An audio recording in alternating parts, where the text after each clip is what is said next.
aquele tempo de Jesus no Getsêmani. Marcos capítulo 14, os versos 32 ao 42. Marcos 14, 32 a 42. Diz assim: foram a um lugar chamado Getsêmani, e disse aos seus discípulos: assentai-vos aqui, enquanto eu oro. E tomou consigo a Pedro e a Tiago e a João, e começou a ter pavor e a angustiar-se. E disse-lhes: a minha alma está profundamente triste até a morte. Ficai aqui e vigiai. E tendo ido um pouco mais adiante, prostrou-se em terra, orou para que, se fosse possível, passasse dele aquela hora. E disse: Abba, Pai, todas as coisas te são possíveis, afasta de mim este cálice. Não seja, porém, o que eu quero, mas o que tu queres. E chegando, achou-os dormindo, e disse a Pedro: Simão, dormes? Não podes vigiar uma hora? Vigiai e orai, para que não entreis em tentação. O espírito, na verdade, está pronto, mas a carne é fraca. E foi outra vez, e orou, dizendo as mesmas palavras. E voltando, achou-os outra vez dormindo, porque os seus olhos estavam carregados e não sabiam o que responder-lhe. E voltou terceira vez e disse-lhes: dormi agora e descansai, basta, é chegada a hora. Eis que o Filho do Homem vai ser entregue nas mãos dos pecadores. Levantai-vos, vamos, eis que está perto o que me trai. Amém? Hoje de manhã nós vimos exatamente o texto que chega depois, quando Judas traz Jesus, entrega Jesus, e o próprio Jesus entrega a si mesmo. Mas agora nós estamos vendo Jesus no que poderíamos dizer o pior dia da sua vida. Aquela quinta noite, né? Próxima sexta-feira já, os piores momentos da vida dele. E quem sabe nós já tenhamos tido um pior dia da vida. Quem sabe você consegue se lembrar de 1, 2 ou 3 dias que você diz: olha, aqueles de fato foram dias terríveis, dias de grande aflição, como é o tema dessa noite. Jesus passou por isso e nós vamos entender um pouquinho o porquê ele fez. O local é de bastante ilustrativo, porque é o Getsêmani. Getsêmani é o ponto, ou o jardim das oliveiras, onde se prensava o azeite. O que é a prensa do azeite? Na prensa do azeite, você pega as azeitonas e você as espreme para retirar ali o azeite, né? De certa forma o sumo da azeitona, para fazer o azeite. É assim, foi no local onde se prensava a azeitona para se tirar algo bom, que Jesus estava lá sendo prensado por Deus, né? Pelos nossos pecados e para aquilo que viria. Novamente, qual foi o pior dia da sua vida? Nós estamos aqui num dos piores momentos de Jesus, da vida de Jesus, né? Chegando depois da crucificação, e nós veremos três aflições, 3 agonias que Jesus passou, algumas delas para que você não passasse, e outras para que você tivesse como exemplo Jesus, ao qual passou por aquelas coisas. A primeira delas é a agonia da alma. Quando ele vai ao Getsêmani, ele manda os discípulos ficar sentado enquanto ele orava, mas ele chama 3 dos discípulos dele, que são os mais queridos para ele. Quem são esses 3? Pedro, Tiago e João, né? Neste caso, eles não estão no barquinho, eles estão ali com Jesus no Getsêmani. Ele escolhe 3 dentre os mais íntimos. Jesus sempre faz isso, aliás, né? Ele tem a multidão, ele tem 70 discípulos aos quais ele envia para pregar. Dos 70 ele tem 12, e dos 12 ele tem 3. E alguns dizem que ele ainda tinha um discípulo íntimo, que é aquele a quem amava, que é João. Jesus tem esse círculo de seguidores dele, e ainda é assim. Aliás, é um bom exemplo para a gente se perguntar qual tipo de discípulos nós somos. Você é da multidão, você é daquele que segue Jesus, tal como os 12, que conhece, que até segue Jesus, ou você é dos 3, dos mais íntimos. Perceba aqui que os mais íntimos é que passam pelas maiores aflições junto com Jesus. E eu aprendo dele aqui, o que é muito válido para mim e para você nessa agonia da alma, é que Jesus nunca recusou abrir o coração dele. Percebe? Ele vai dizer para os discípulos que ele estava angustiado. No verso 34, ele disse aos discípulos, e é por isso que a gente sabe. Ele disse: a minha alma está muito angustiada. Jesus nunca recusou abrir o coração, mas sabe o que ele fez? Ele escolheu a quem abrir. Ele chamou 3 de perto e assim disse para eles. Ele não pegou o megafone, ele não foi como outras vezes foi pregar na multidão e aí disse: olha, multidão, a minha alma está angustiada. Não, Jesus tinha o que hoje a gente chama de inteligência emocional. O equilíbrio emocional de Jesus é exemplo para nós. Ele não é dado a extremos, não abre o seu problema para todos, mas também não fica fechado a ponto de ninguém saber. Ele é um ótimo exemplo para mim e para você quando passamos por angústia da alma. Quando nós passamos por algum tipo de angústia, nós precisamos de amigos, nós precisamos de gente perto, mas não de todo mundo. Alguns de nós têm tendências extremas. Tem gente que abre o seu problema para todo mundo. Tem gente que coloca o problema no Facebook. Eu estou angustiado e coloca toda a vida. Já me aconteceu de ver, tem um texto, pessoa contando toda a vida, tudo que passou. Toma cuidado, não abre para todo mundo. Mas tem gente que é o contrário também. Guarda, não fala para ninguém, a tal ponto de que você nem desconfia que a pessoa está passando por algum problema. Jesus é o nosso exemplo de alguém equilibrado, percebe?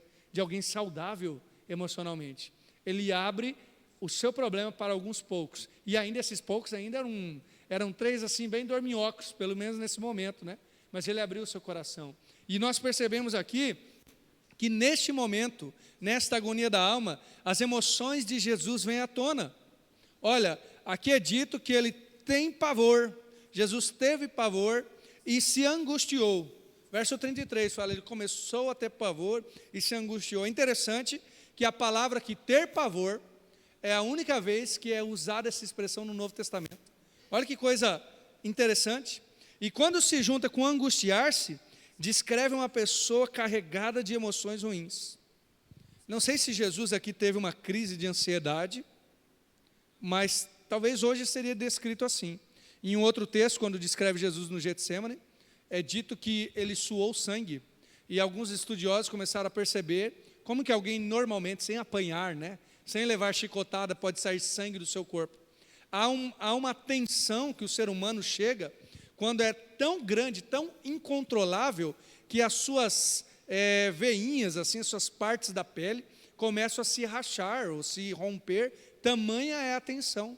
É isso que acontece com Jesus. Irmãos, as emoções de Jesus estão vindo à tona. Ele teria o que hoje foi dito, o que hoje a gente chamaria de uma crise de pânico, de ansiedade, apesar de que ele manteve um controle fantástico das suas emoções, mas a questão aqui é que ter dificuldades emocionais não é pecado, porque Jesus passou por isso. Jesus passou por pavor, e Jesus passou por angústia, e isso tudo junto. Isso me leva a perceber que qualquer dificuldade que eu tenha nas minhas emoções, eu preciso levar ao Senhor e não demonizá-las, como às vezes é dito, né? Se você está com ansiedade, você é um pecador. Bom, é claro que você é um pecador, mas não é necessariamente a ansiedade um pecado. Depressão é tido como pecado e pode ser que atue de alguma forma se tornando pecado, mas não é necessariamente isso. Sabe o que a gente precisa? A gente precisa buscar o Senhor, como Jesus fez, de amigos próximos, talvez até de ajuda profissional, porque isso não necessariamente é pecado. Mas com Jesus aconteceu algo que é muito mais profundo do que acontece comigo e com você. Quando ele diz, a minha alma está profundamente triste até a morte, é porque a alma dele está sendo moída. Ele está citando o Salmo 42, verso 6. E eu diria assim, como você descreveria o pior dia da sua vida? Foi assim que Jesus descreveu, a minha alma está sendo moída até a morte. Aqui já vai mais uma lição para mim. Quando ele sentiu pavor, terror, angústia, ele conseguiu descrever com termos bíblicos aquilo que ele estava passando. E a questão não é que você precisa decorar versículos para todas as vezes que você estiver passando por uma angústia, você citar versículos para descrever isso. Mas a questão é que Jesus já conseguia pensar com uma mentalidade bíblica, a ponto de quando ele estava profundamente angustiado, ele citou o que seria um salmo. Jesus estava recheado das Escrituras, e ter as Escrituras no nosso coração nos ajuda a lutar com essa agonia, com essa angústia da alma. Todo esse arcabouço, todo esse fundamento que nos ajuda. ter gente que anda conosco, buscar a Deus em oração, ter as Escrituras no nosso coração. Eu aprendo com Jesus aqui que Ele não escondeu as emoções dEle, não as demonizou, mas também tem uma outra coisa, que a gente tem que aprender com Jesus: as emoções não mandaram nele. E às vezes a gente para de seguir Jesus, para de trabalhar para o Senhor, porque a gente diz: mas eu não estou mais contente com isso. Talvez você já tenha dito isso, ou já tenha ouvido essa frase. Irmãos, se for trabalhar para Jesus e para o Senhor só quem está contente, nem Jesus teria morrido na cruz. Porque havia alegria sim, mas Hebreus 12 descreve que a alegria que lhe estava proposta, ele suportou a cruz. Então ele suporta não porque ele está carregando a cruz dando risada, ele estava em aflição, em angústia. No Getsemane não há um pingo de humor, de alegria. Havia uma alegria proposta, ele poderia prover salvação, mas naquele momento ele estava angustiado. Jesus não deixou que as emoções dele tomassem conta e mandassem nas decisões dele. Até, talvez por isso a gente tome decisões tão erradas. Talvez por isso a gente pare de seguir o Senhor, ou não continue em projetos que Deus nos colocou. Por quê? Porque por vezes nós somos guiados por nossas emoções. Eu não estou mais contente, eu estou triste com isso. As emoções são um bom sinal, irmãos. Jesus não as recusou, como eu disse, não as demonizou, mas elas não são o carro-chefe. O carro-chefe já me adiantando, é o que Jesus diz ao Pai: seja feita a tua vontade. Sabe pelo que você tem que ser guiado? Por fazer a vontade do Pai. E aí, em vários momentos você não estará feliz, talvez estará com agonia da alma, como aconteceu com Jesus, mas ainda assim você estará caminhando para chegar a uma alegria, para chegar a um momento de satisfação. Quem obedece ao Senhor na tristeza encontrará alegria. Salmo 126, citei ele ontem, né? Mas ele diz que aquele que leva a preciosa semente andando e chorando, voltará sem dúvida com alegria, trazendo seus feixes, as suas colheitas. Na hora da tristeza, não pare, não jogue fora aquilo que você está fazendo na presença do Senhor. Jesus não fez isso. Em Gálatas 6, fala que a gente tem que fazer o bem enquanto temos tempo. Façamos o bem, porque a seu tempo colheremos, se não desfalecermos. Quanta gente planta, ora, e não colhe porque desiste no meio do caminho, porque está sendo guiado pelas suas emoções. E eu fico um pouco mais nesse ponto, porque esta é a pregação do mundo hoje: faça só o que te faz feliz, e essa felicidade momentânea, né? Se você não está dando risada, não está totalmente satisfeito, com o prazer carnal naquilo, então pare de fazer. O Evangelho é um tanto quanto diferente disso. Faça aquilo que te dá propósito, e não necessariamente o que te faz feliz, porque aquilo que te dá propósito, no final das contas, trará felicidade. Faça a vontade do Senhor, é o que Jesus fez. A segunda agonia, a segunda aflição de Jesus é a aflição do Espírito. Jesus abriu o coração para os discípulos, aí ele vai orar, ele vai falar com o Pai, e a oração dele é para que, se possível, passasse dele aquela hora. Interessante, Jesus abre o coração para Deus também, abre os seus sentimentos e as suas intenções. Jesus fala ao Pai assim: Abba, Pai, todas as coisas te são possíveis, afasta de mim este cálice. O que isso quer dizer? Bom, o primeiro pedido é: Deus, Senhor, né, Pai, passe de mim essa hora. O que é essa hora que Jesus está falando tanto? Quando alguns discípulos e até os irmãos de Jesus vão instigá-lo para que ele faça tal e tal coisa, pregue, vá a tal lugar, ele fala assim: não é chegada a minha hora. Você lembra disso? Jesus fala algumas vezes: não é chegada a minha hora. Quando Jesus usa o termo hora aqui, inclusive nesse texto, ele está falando da hora da sua morte, porque depois ele vai dizer: é chegada a hora. Ele quer talvez que Deus mude os planos. Parece que ele não está querendo: Deus, que não aconteça, vamos mudar um pouco, passa essa hora de mim. Porque, irmão, Jesus está em aflição de espírito. Até Jesus fez isso.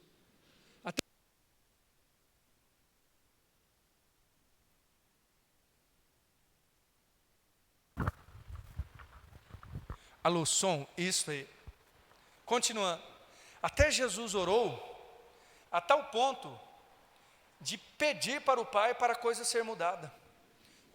Que dirá nós, né, irmãos? Que dirá nós? Eu já orei, Senhor, não deixe que isso aconteça. Senhor, muda tal realidade. Senhor, que isso não passe comigo.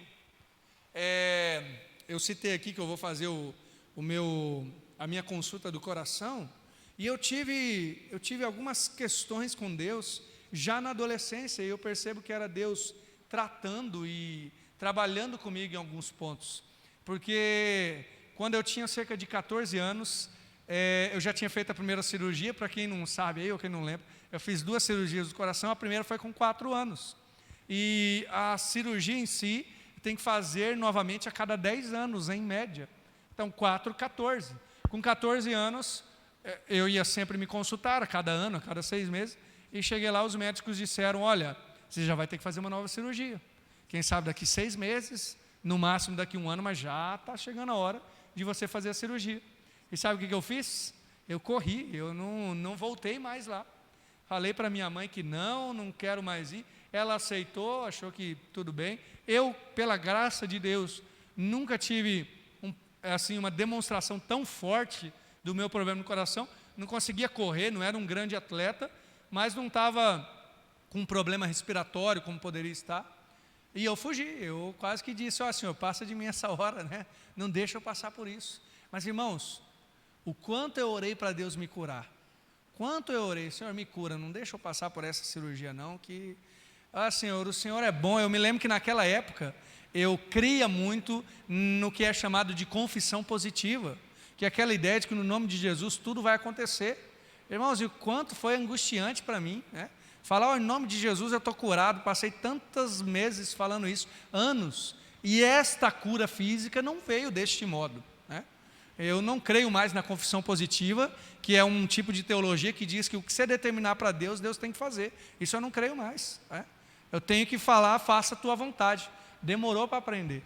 Talvez você me pergunte, você aprendeu já? Não sei, estou aprendendo. Acho que já aprendi um pouco mais do que antes, mas foi uma luta. Talvez eu possa dizer que eu fiz essa oração, Senhor, passa essa hora, passa esse cálice de mim. E é assim que muitas vezes a gente faz. A gente quer mudar Deus, na verdade, muitas vezes a gente quer que Deus faça a nossa vontade, seja diferente. E Jesus fala uma coisa aqui, que é um raciocínio que eu também tenho, irmãos. No verso 36, ele fala, Abba, Pai, todas as coisas te são possíveis. Primeiro, vamos frisar no Abba, Pai. A palavra Abba é um termo para a criança falar com seu pai. Abba é o termo balbuciado do neném, antes dele aprender a falar pai, né? O Isaac está aí aprendendo a falar, ele fala papa, né? Me chama de pai, olha que coisa maravilhosa, né?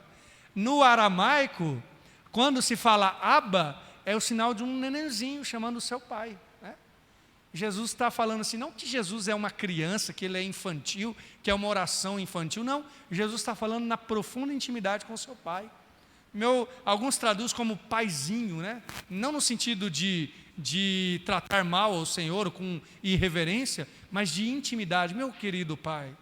E aí ele fala assim, todas as coisas são possíveis. Irmãos, esse é um raciocínio que muitas vezes nós temos. A gente sabe que Deus pode fazer. Na verdade, a gente sabe que Deus pode curar.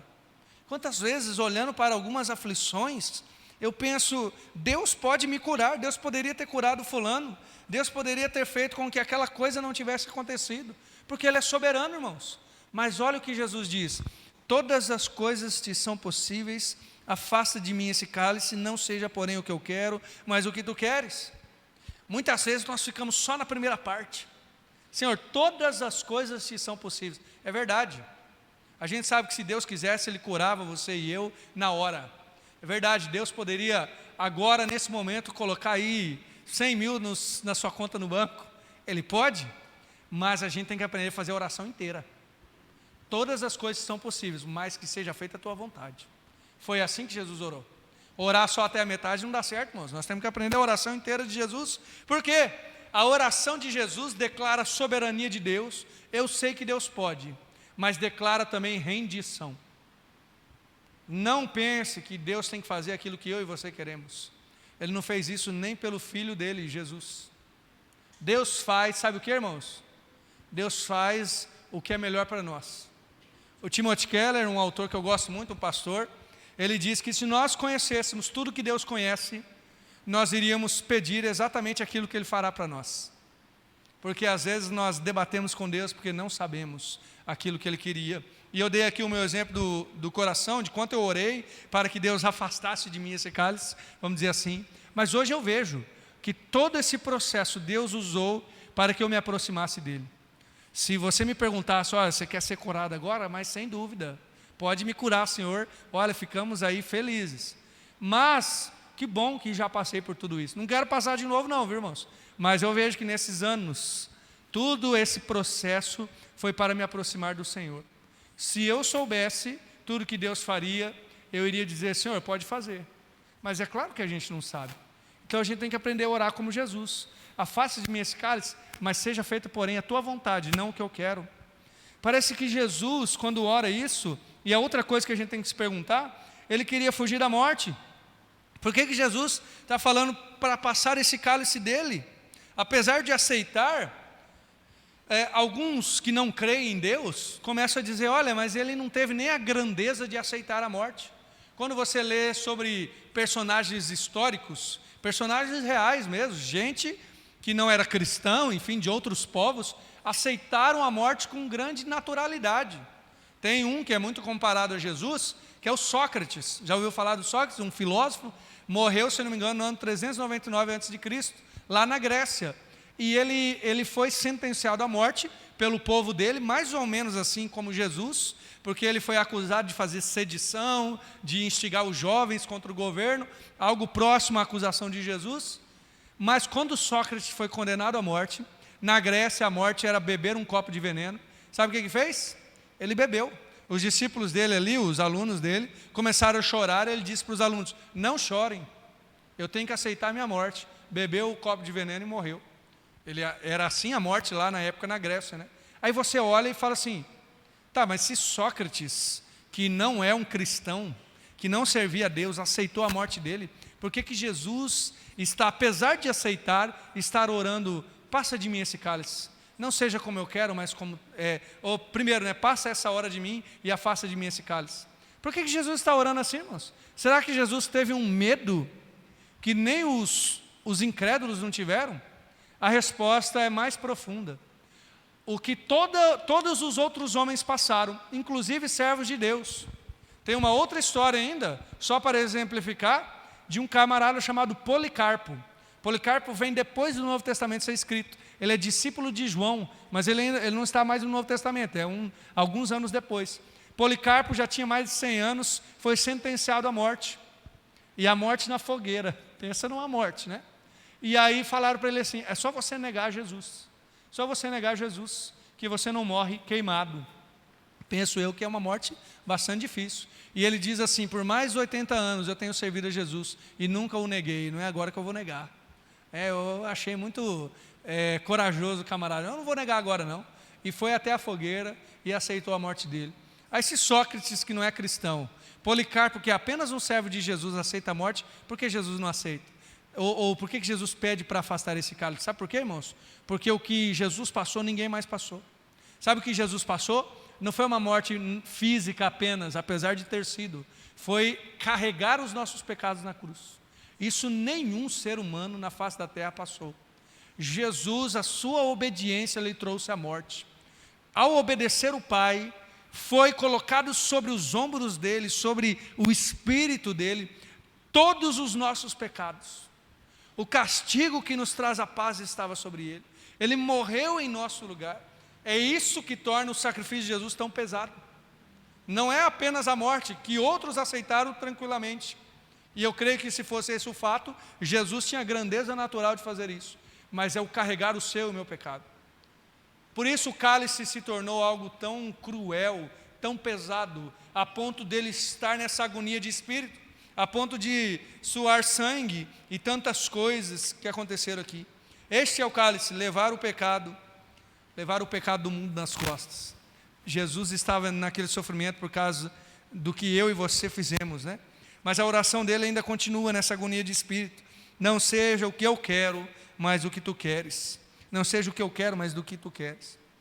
Parece interessante, né? Jesus é Deus Você lembra de Jesus é Deus, o Filho de Deus, mas é o próprio Deus. E Deus Pai também é Deus. Mas Ele está dizendo que há uma vontade um pouco diferente. Não seja o que eu quero, mas o que tu queres. Naquele momento, era a humanidade de Jesus clamando por isso, as fraquezas de Jesus. Mas ainda assim, Ele orou o que a gente tem que orar. Seja feita a tua vontade. Alguém já chamou essa oração da oração mais poderosa do mundo. Orar, Senhor, seja feita a tua vontade. Ele nos ensina a orar essa oração lá na oração do Pai Nosso, né? Seja feita a tua vontade assim na terra como no céu. Essa é a oração mais poderosa que você pode fazer. Não poderosa no sentido de que as coisas vão acontecer do jeito que você quer. Não, exatamente não.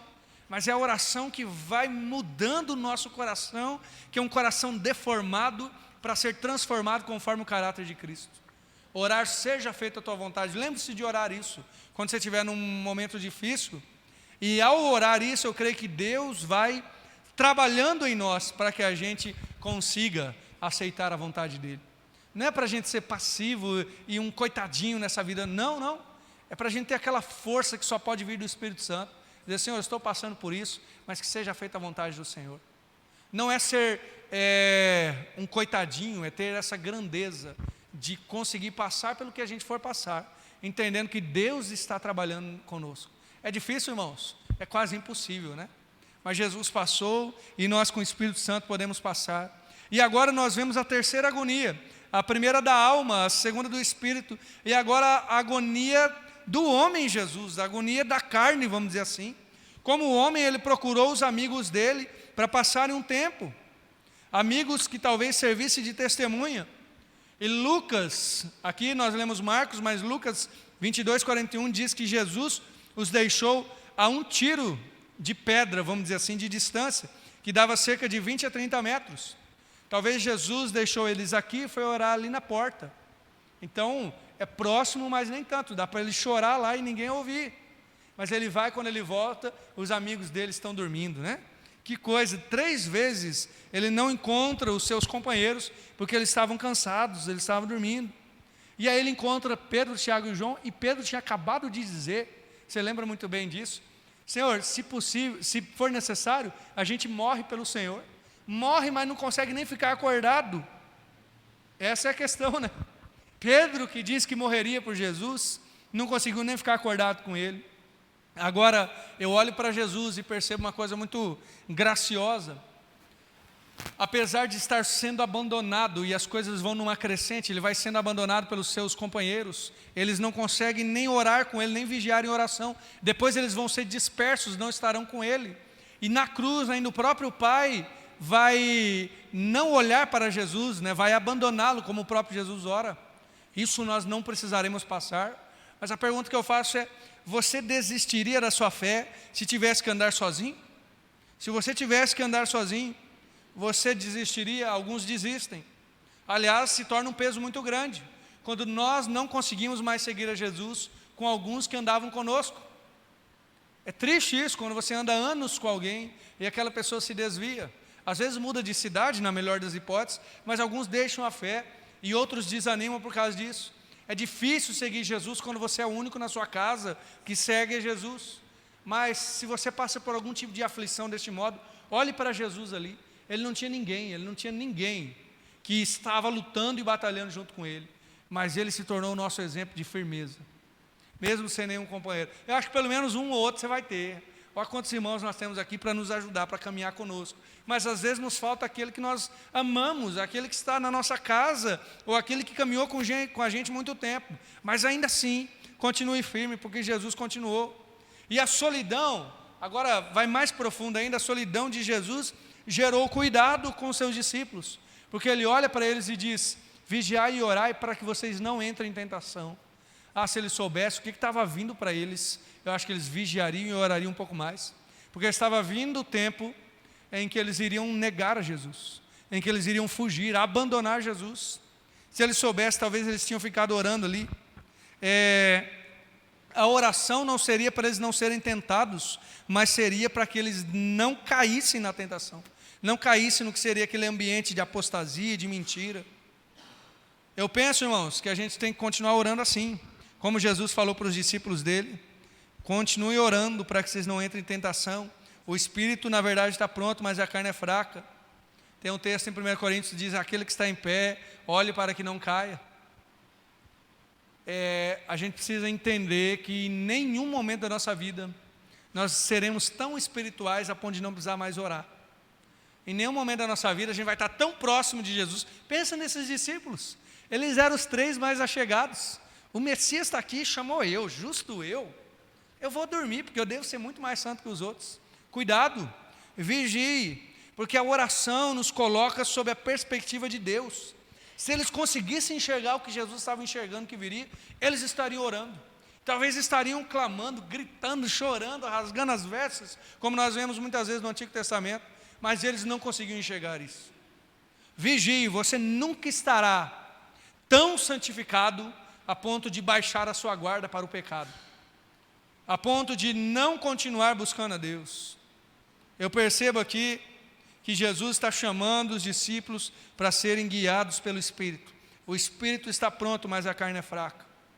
Lá em Gálatas 5,16, Paulo fala aos Gálatas que eles deveriam ser guiados ou andar por Espírito e não pela carne, porque a carne milita contra o Espírito e estes se opõem um ao outro, para que não façam o que quereis. Ou seja, o Espírito e a carne, eles são contrários, há uma luta dentro de você. Há uma luta. Apesar de você ter esse ímpeto, essa vontade de buscar a Deus, há dentro de você aquilo que a Bíblia chama de carne, que luta para que você não busque a Deus. Você sabia disso? Talvez você já percebeu isso? A vontade de não buscar a Deus. E a carne, ela é muito sábia, irmãos, né? É sábia mesmo, é inteligente. Sabe por quê? Quando você está firme com Deus, ela não vem com uma grande tentação. Você está orando, você está jejuando, você está assim, como se diz, fervendo em ardor. A carne não tenta você para você fazer uma coisa mirabolante, estrambólica de errado. Não, ela só começa a te sugerir a não orar tanto. Para que orar tanto? Começa a te sugerir para não... Você está perdendo muito tempo lendo a Bíblia. Percebe? A carne sabe como caminhar até que a gente se afaste de Deus. Aí quando você estiver bem afastado de Deus, aí sim, ela pode te tentar para essas outras coisas maiores. Mas vigie, a carne é fraca, a carne não está pronta. Há uma luta para que você e eu obedeçamos a Deus. Os discípulos dormiram enquanto Jesus chorava e Jesus estava no monte. E essa foi a agonia de Jesus como homem. Os companheiros dele não estavam junto com ele. E por final nós vemos Jesus com uma firmeza total. Quando chega a hora, porque ele clamou ao Pai para que passasse a hora, mas ele aceitou. Nós não vemos aqui, neste momento, a resposta de Deus Pai. Eu fico pensando que talvez Deus não tenha até falado nada com Jesus. Não sei, pode ser que Deus tenha falado algo ao coração dele, mas vamos conjecturar aqui, irmãos. Talvez Deus não tenha respondido nada a Jesus. Jesus já sabia o que tinha que fazer, aliás, E às vezes acontece isso conosco em oração. Às vezes a resposta de Deus é não nos responder. Já passou por isso? Você ora, às vezes semanas e meses, mas você sabe o que fazer. E Deus apenas silencia. Essa é uma das piores respostas de Deus, ou mais difícil de receber de Deus, O silêncio. Talvez tenha acontecido isso. Não sabemos se Deus falou algo a Jesus ou não, mas sabemos a resposta de Jesus, depois dos discípulos terem dormido ali. Ele fala aos discípulos: dormi e descansai, basta é chegar da hora. Basta, ele estava preparado para a morte. A hora chegou, Jesus não ia ser surpreendido. Agora a gente vê essa firmeza dele em seguir o Senhor, em seguir a Deus, em fazer a vontade do Senhor. Qual é a firmeza dele? É dele aceitar o que iria acontecer com ele. É chegada a hora. Eis que o Filho do Homem vai ser entregue nas mãos dos pecadores. Essa é a questão, irmãos. Agora Jesus sabe o que vai acontecer com ele. E Jesus está aceitando a vontade do Pai. E apesar de que você e eu, nós não iremos morrer pelos nossos pecados, nem pelo pecado dos outros. Esta parte de Jesus nós não vamos imitar, porque ele já morreu por nossos pecados. Mas você e eu, em alguns momentos da nossa vida, nós vamos ter que dizer, realmente agora a vontade do Pai vai ser feita. Seja ela boa, seja ela ruim. Na minha perspectiva, porque a vontade de Deus sempre é boa, Boa, perfeita e agradável. Mas em alguns momentos, nós passamos por aflições não iguais, mas talvez assim, ruins, como de certa forma Jesus passou. Eu e você, ao seguir Jesus, vamos sendo treinados para dizer: sim, Senhor, pode fazer a tua vontade na minha vida, pode fazer aquilo que o Senhor quer. É difícil, é muito difícil. Em alguns momentos é de alegria, a vontade do Senhor sempre é boa, mas em alguns momentos ela se mostra em tempos difíceis. Olha o detalhe que Jesus diz aqui: o Filho do Homem vai ser entregue nas mãos de pecadores. É muito difícil de entender essa palavra, pelo menos era para os discípulos. Sabe por quê? Porque o termo Filho do Homem é um termo que está lá no Antigo Testamento, num livro de um camarada muito bacana. O nome do profeta é Daniel. O profeta Daniel fala sobre o Filho do Homem. Você já leu sobre o Filho do Homem no profeta Daniel? Só que ali é dito pelo profeta que ele vai chegar nas nuvens. Ele vai chegar tal como alguém muito poderoso. E aí Jesus está se chamando de Filho do Homem, que é como aquele homem grandioso que virá nas nuvens, mas ele está dizendo: o Filho do Homem vai ser entregue na mão dos pecadores. Jesus está unindo duas coisas aqui que estão no Antigo Testamento: a grandeza do Filho do Homem, mas também a entrega do servo que vai morrer em nosso lugar. Ele vai ser entregue por quem, irmãos? Ele vai ser entregue por Judas, mas ele vai ser entregue por ele mesmo. Ele se entregou. Aliás, o próprio Pai o entregou à morte em nosso lugar. Mas aqui cabe a gente entender: Jesus aceitou isso. E tem mais um detalhe do contexto aqui que é interessante nós lembrar. Jesus fala para os discípulos: vamos. Ele sabia que o povo estava vindo buscar ele, e ele fala: vamos, está numa das últimas palavras: eis que está perto o que me trai. O jardim do Getsêmani era um local especial para a fuga. O jardim do Getsêmani está fora de Jerusalém, tanto por isso o povo chega lá com tochas, com porretes, que é tal como a gente, no meio do mato aqui, saindo de Campo Mourão, encontrar alguém, ainda mais naquela época, não tem iluminação, não tem nada. Só que o jardim do Getsêmani era uma rota para fugirem para o deserto.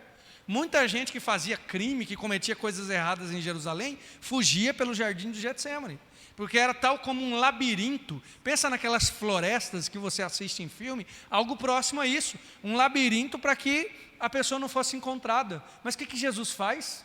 Jesus fala: vamos, mas não vamos embora, vamos porque eu vou me entregar. Jesus teve uma firmeza, ele sabia qual era o propósito de Deus para a vida dele.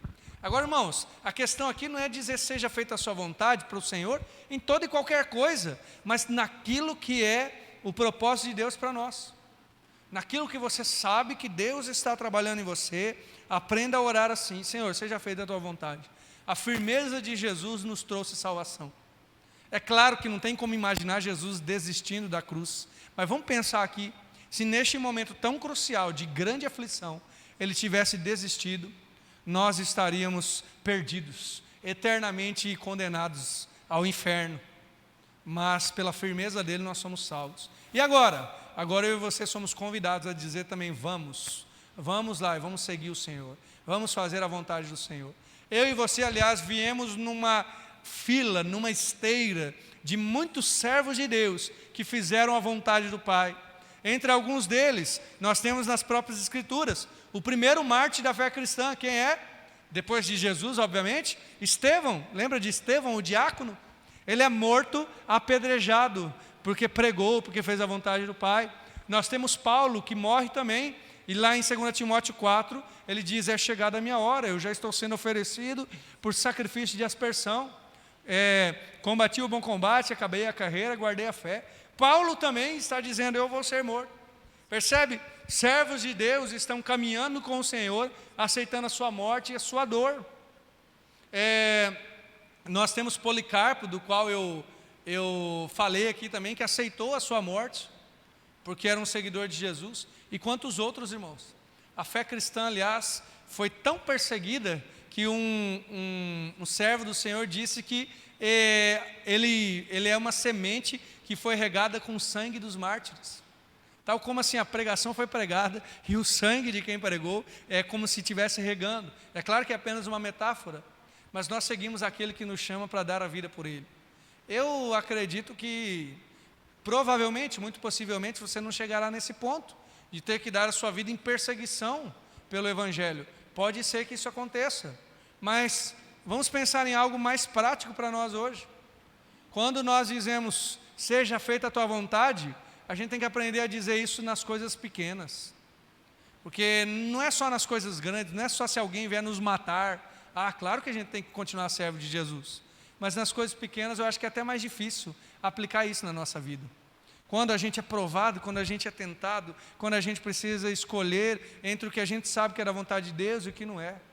A gente tem que aprender com Jesus e dizer, vamos fazer a vontade do Senhor. Jesus que teve esta firmeza, Ele espera ela de nós. Efésios 4, especialmente no verso 13, ali está falando sobre o trabalhar, o agir dos dons dentro da igreja, mas fala para que nós cheguemos à unidade da fé, ao conhecimento do Filho de Deus, a varão perfeito, à medida da estatura completa de Cristo. O desejo de Deus é que a gente seja assim, aprovado por Ele, que a gente haja como Jesus. Aí a pergunta que eu fiz no começo, qual foi o pior dia da sua vida? Para Jesus esse pior dia estava ali, começando, né? Na agonia do Getsêmani e depois na crucificação, mas nós temos nele um exemplo de quem passou por crises, de quem passou por angústia da alma, por angústia do espírito, por agonia como um ser humano, por abandono, mas continuou firme. Pelo que você está passando, talvez seja uma grande aflição também, mas permaneça firme. O mesmo Deus que atuou para a nossa salvação em Jesus, é aquele que atua para a nossa santidade em nossa vida. Qualquer que seja a aflição, Deus a tornará como uma prova que refina o ouro, e assim nós nos faremos mais próximos de Jesus. Eu quero orar por algo tão difícil de orar, para que Deus continue trabalhando em nós. É claro que a gente pode orar para Deus retirar a dor, a angústia, a dificuldade, o que quer que seja, mas talvez o foco da oração agora é, Senhor, usa isso para que eu me pareça mais contigo. Você consegue fazer essa oração? Talvez você tenha alguma coisa que seja como uma lixa que está te esmeirando lá, tão difícil.